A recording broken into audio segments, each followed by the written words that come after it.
జర్నలిస్టులపై RTC driver conductor దుర్ప్రవర్తన కథనం. హనుమకొండ ఘటన మరొక ముందే మరో ఘటన. కండక్టర్పై చర్యలు తీసుకోవాలని all India progressive journalist union AIPJU Telangana రాష్ట్ర ప్రధాన కార్యదర్శి Pashanna demand. AIPJU all India progressive journalist union సంఘ అధ్యక్షుడు, రాష్ట్ర జర్నలిస్ట్ కార్యదర్శిని పాషన్న డిమాండ్ చేశారు. ఓవైపు ఆకలి చావులు, మరోవైపు అవమానాలు.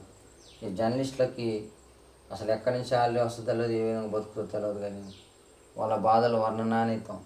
ఒకవైపు ఆకలి చావులు, మరోవైపు అవమానాలు. అడుగడుగున జర్నలిస్టుకు అవమానాలు.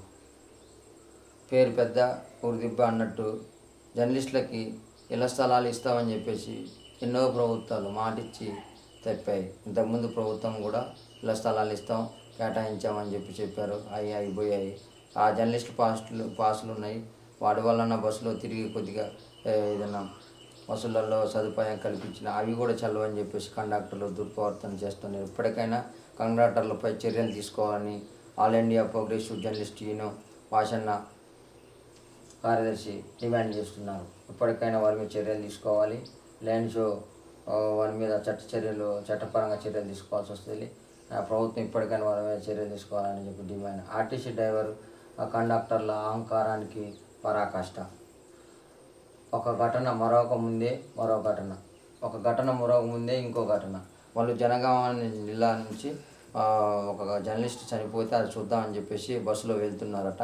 కానీ ఇక్కడ జరిగిందంటే బస్సులో నలుగురు ఎక్కారు, ముగ్గురు ఎక్కారని చెప్పేసి బస్సు డ్రైవరు బస్సు దింపడం జరిగింది.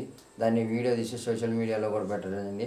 ఎప్పటికైనా జర్నలిస్ట్ యూనియన్ సభ్యులందరూ ఏ జర్నలిస్ట్ అయినా వారికి సపోర్ట్ చేసి కండక్టర్ డ్రైవర్ను ఇద్దరిని సస్పెండ్ చేసేలా చూడాలని కోరుకుంటారు. ఎందుకంటే జర్నలిస్టులు అంటే ఎంత చిన్న చూప.